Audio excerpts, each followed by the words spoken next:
চারজন তো ঘরের খেলোই না, ভেবেছিলাম ওরা খাবে, খেলো না। আর এটা লাডুর জন্য নিয়ে যাচ্ছি।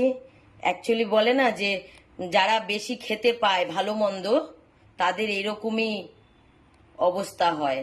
আর রাস্তায় দেখো যারা খেতে পায় না তারা দেখো রাস্তার ধারে মানুষের পচা তরকারি দিয়ে ঝোল মাখা ভাতও খেয়ে নেয়। এই কিছুদিন আগে আমি কলকাতায় গিয়েছিলাম, এই যে বাইরে লাডু থাকে, লাডুকেও দিয়ে দিলাম। ওই যে বলছি, যেটা বলছিলাম, কিছুদিন আগে আমি কলকাতায় গিয়েছিলাম, তো রাস্তার ধারে দেখলাম একটা মা বিড়াল, তার ছোট্ট ছোট্ট এই ভিডিওটা আমি পোস্টও করেছিলাম অনেক আগে। তো ছোট্ট ছোট্ট 3টে বাচ্চা নিয়ে রাস্তায় বেরিয়ে চলে এসছে, একদম ছোট্ট ছোট্ট বাচ্চা, একদম গুড়ি গুড়ি বাচ্চাগুলোকে নিয়ে রাস্তায় চলে এসছে খাবার খুঁজতে। খিদে পেয়েছে, পেটের জ্বালা। তো কেউ একজন রাস্তার ধারে, নর্দমার ধারে ওই মাছের ঝোল টোল দিয়ে মনে তারা খেয়েছে, সেই ভাতটা বেঁচে গেছে। তো সেই ভাতটা তারা রাস্তার ধারে ফেলে দিয়ে গেছিল। তো মা সেই বাচ্চা সমেত ওই ভাতগুলোই, ছোট ছোট একদম গুড়ি গুড়ি দুধের শিশু, প্রায় 1-1.5 মাস মনে হয় বয়স হবে, তাও হবে কিনা সন্দেহ, একদম ছোট ছোট, সেই তরকারি মাখা ভাতগুলোকে তারা খুঁটে খুঁটে খাচ্ছে। তার মধ্যে কিচ্ছু নেই, শুধু হলুদ হলুদ হলুদ রং দেখতে পাচ্ছি, মানে তরকারি ঝোল দিয়ে মাখা ভাত হয়তো কেউ খেয়েছিল, বেঁচে গেছে, সেই ভাতগুলো রাস্তার ধারে ফেলে দিয়ে গেছে। তো সেই ছোট্ট ছোট্ট বাচ্চাগুলো সেই ভাতগুলো কিন্তু খুব সুন্দর করে একদম কুড়িয়ে কুড়িয়ে খাচ্ছে তারা। তো দেখো আজকে আমার বাড়ির বাচ্চাগুলোকে ঘরের ভেতরে আজকে শুধু তেলাপিয়া মাছ বয়েল করে, সেটা শুধু খাবে না বলে তার সাথে হুইস্কাসের গ্রেভি মিশিয়ে দিলাম। তার মধ্যে কিন্তু একটা ভাতের দানা আজকে দিলাম না, সেই পুরো মাছটাই কিন্তু আজকে ধরা পড়ে আছে। একটা আমার বাড়ির কেউ সেই মাছ, এই যে 1 থালা মাছ আমি মাখলাম, এই 1 থালা মাছে কিন্তু কেউ মুখ দিল না। তাহলে দেখো আজকে যদি এরাও খেতে না পারতো, রাস্তায় থাকতো, এরাও যা পেতো তাই কুড়িয়ে কুড়িয়ে খেত। আর এরা তো জানে ঘরে এটা খাবো না ওটা দেবে, এটা খাবো না ওটা দেবে, এরা জেনে গেছে। এই যে আমার লাডু লক্ষ্মী, আমার লাডু, না লাডু, এটা খাও, এটা খাও, এটা খাও, এটা খাও, এটা খাও, এটা খাও, এই যে এটা খাও, খাও খাও খাও খাও খাও খাও খাও।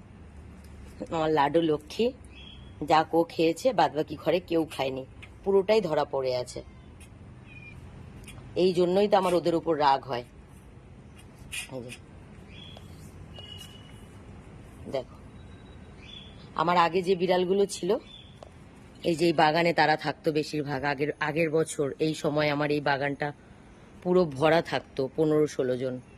তো প্যানলিকোফিনিয়াতে সবাই মারা গেছে। দেখো আজকে আমার এই বাগানে কেউ নেই, কারণ তারপর থেকে আমি এই বাগানে কাউকে ছাড়ি না। এই যে ওরা বাগানেই থাকতো এখানে ছাড়া, আর ঘরে বৃষ্টি টিষ্টি হলে ওরা ঘরে ঢুকে যেত। আর বেশিরভাগ সময় দিনের বেলা আমি আমার এই বাগানটা, এখানে গেট আছে, পাঁচিল, চারিপাশে পাঁচিল আছে, 15-16 জন কিন্তু আমার এই বাগানেই থাকতো সারাদিন। যা দিতাম ভাত দিয়ে মেখে তারা কিন্তু সেইভাবেই খেয়ে নিত। আর সেই প্যানলিকোফিনিয়া যে আগের বছর রোগ হয়ে মারা গেল, তারপর থেকে তো আমি আর কাউকে বাগানে ছাড়ি না। একমাত্র লাডু ঘরে থাকতে চায় না, তাই লাডুই বাগানে থাকে, বাদবাকি আমি সবাইকেই ঘরে রাখি। আর যবে থেকে ঘরে রেখেছি যে কটাকে, তবে থেকে এদের নাটক বেড়ে গেছে।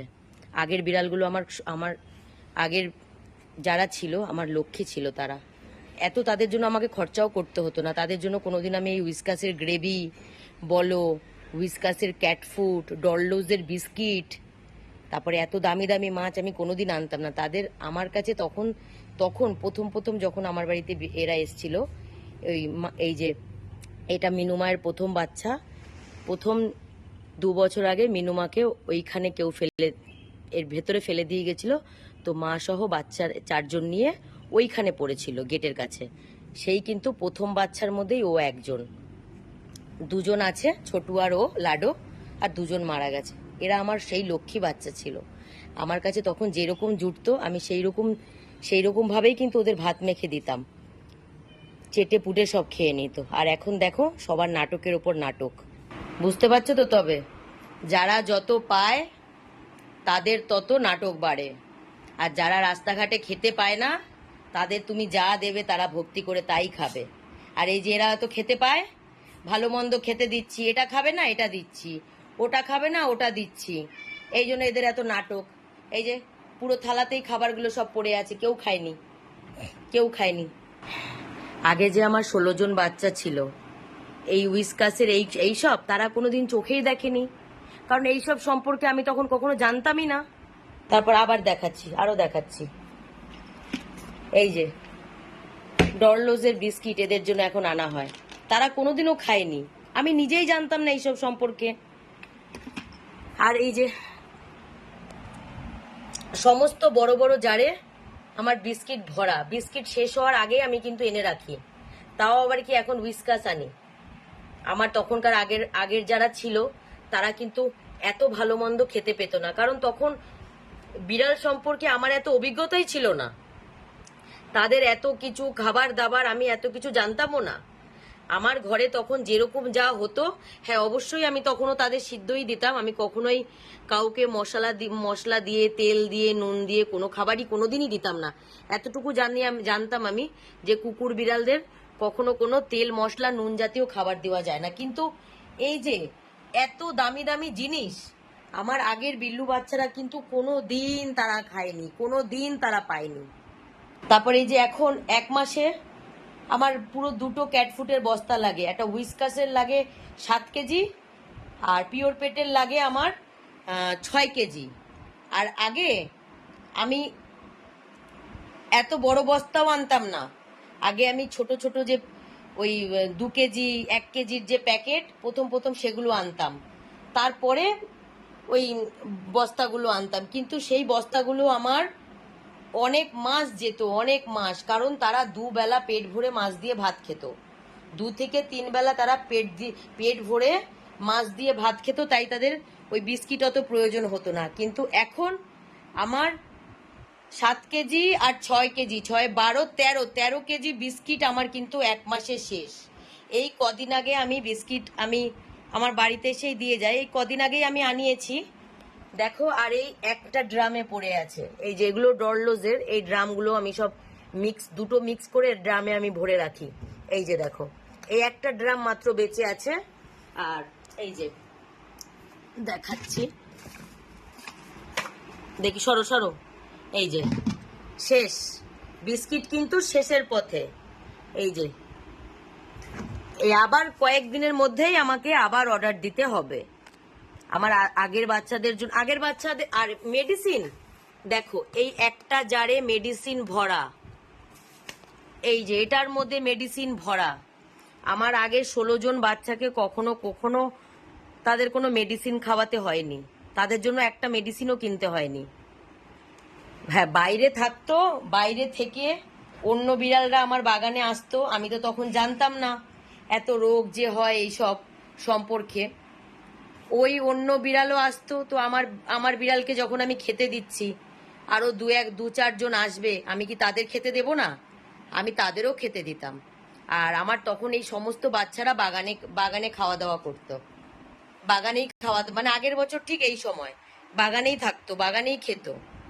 তো সেই কোনো একটা বিড়ালের থেকে এই রোগটা এসেছিল, প্যানলিকোফিনিয়া। আর প্যানলিকোফিনিয়া যেহেতু ভাইরাস ঘটিত রোগ, মানে ছোঁয়াচে মানে কি, এটা লালার সংস্পর্শে আসলে হয়। যেরকম ধরো এই প্লেটে যার প্যানলিকোফিনিয়া হয়েছে, সে যদি এই প্লেটে খায়, তো এই প্লেটে যদি ভালো কোনো বিড়াল খায় তাহলে কিন্তু তারও হবে। তো এইরকম ভাবেই হয়েছিল।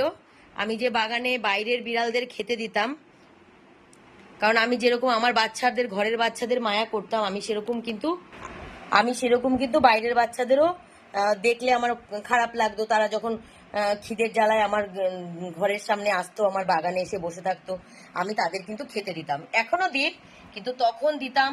তখন যখন এদের সবাইকে আমি খেতে দিতাম বাইরে, তখন তাদেরও দিতাম। এবার তারা হয়তো এদের প্লেট থেকেও খাবার খেত, এদের বাটি থেকে জল খেত। তো আমি তো এত কিছু কোনোদিনই জানতাম না এদের সম্পর্কে, আমার খাবার দেওয়ার দরকার, আমি জাস্ট খাবার দিতাম। তো সেই আগের বছর বাইরের কোনো বিড়াল থেকে আমার বিড়ালের মধ্যে এসেছিল সেই রোগটা, ভাইরাস যে রোগটা, প্যানলিকোফিনিয়া। তো সেই রোগে আগের বছর জুন মাসের পর থেকে জুলাই আর আগস্ট, সেপ্টেম্বর, অক্টোবর, এই কটা মাস আমি আমার জীবনে যে কি গেছে আমি প্রকাশ করতে পারবো না। জুলাই মাসের পর থেকে পুরো দুর্গাপূজাটা অক্টোবর মাস পর্যন্ত আমি এদের ট্রিটমেন্টের পিছনে আমি কিন্তু দৌড়েছি। আমি কাউকে, এত জনের রোগ হয়েছিল, আমি কাউকে বাদ দিইনি। তার মধ্যে ছোটু বেঁচেছে, আর কোথায়, ও কাঠবিড়ালি বেঁচেছে, বাইরে লাডো বেঁচেছিল, আর মিনুমা বেঁচেছিল।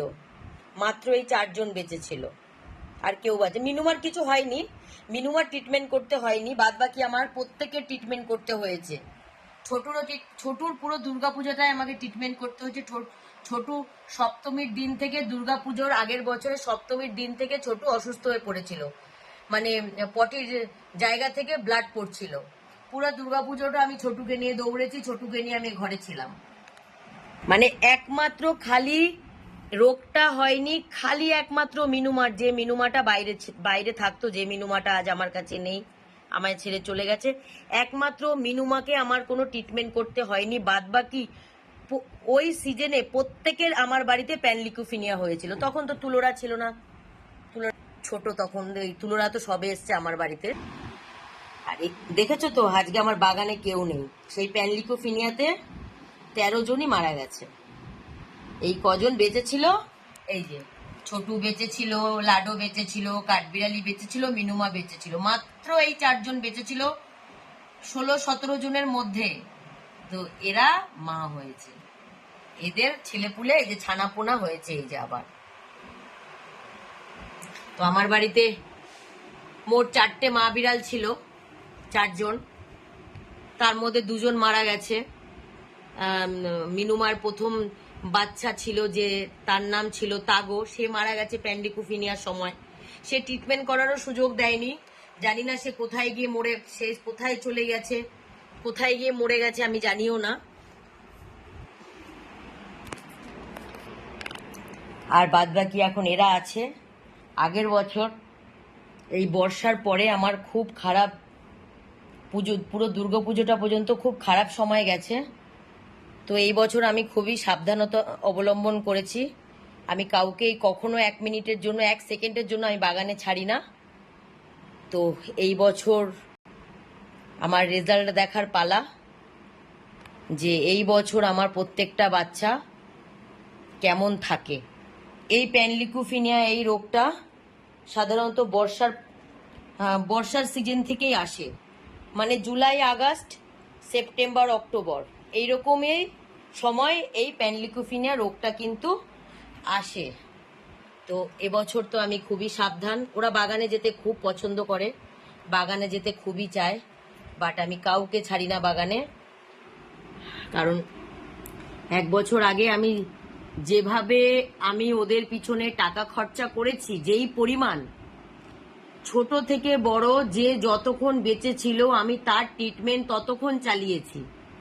কেউ স্লাইন দিতে গিয়ে সেই টেবিলে মারা গেছে, কাউকে আমি হসপিটালে নিয়ে যাচ্ছি, যেতে যেতে সে ব্যাগের মধ্যেই মারা গেছে, কাউকে স্লাইন দিয়ে নিয়ে এসেছি তারপরে মারা গেছে, সকালবেলা ঘুম থেকে উঠে দেখছি কেউ মরে পড়ে আছে। তবুও আমি যার যতক্ষণ নিঃশ্বাস চলেছে আমি তার ততক্ষণ কিন্তু ট্রিটমেন্ট করেছি। এমন না যে ও মরে যাচ্ছে, ও কাত হয়ে পড়ে আছে, চলো ওকে স্লাইন দেওয়াবো না, আমি কিন্তু করিনি। স্লাইন এক একজনকে, আমার তখন 15-16 জন, মানে এক একজনকে একদিন 2 বেলা স্লাইন দিতে 500 টাকা নিত। এক একজনকে স্লাইন দিতে মানে এক বেলা স্লাইনে 250 টাকা করে, 2 বেলা 500, তাহলে এক একজনকে যদি 500 টাকা করে শুধু স্লাইন দিতে, তাহলে এতগুলো বিড়ালকে কতগুলো টাকা হতো শুধু স্লাইন দিতে। মেডিসিন কিন্তু আলাদা, আমি তাও করে গেছি। আমি কাউকে ছাড়িনি যে না এ ঝিমাচ্ছে আর একটু পরে মরে যাবে, থাক একে দেব না, বেকার। কিন্তু আমি কাউকে ছাড়িনি, আমি প্রত্যেককে দিয়ে গেছি। কিন্তু রোগটা এমনই যে কেউ বাঁচে না, কেউ বাঁচেও নি। খালি 3 জন বেঁচেছে, না 3 জন না 4 জন বেঁচেছে। আমি দেখাই কোন 4 জন। সেই রোগে আমার ছোটু বেঁচেছে, অনেক যুদ্ধের পর, অনেক ট্রিটমেন্ট চলে ছোটু বেঁচেছে। এই যে আমার কাঠবিড়ালি, কাঠবিড়ালি তো ভীষণ বিশাল যুদ্ধের পর বেঁচেছে কাঠবিড়ালি। লাডু আসছে আসছে, এই যে লাডো বেঁচেছিল আমার সেই যুদ্ধের পর। লাডো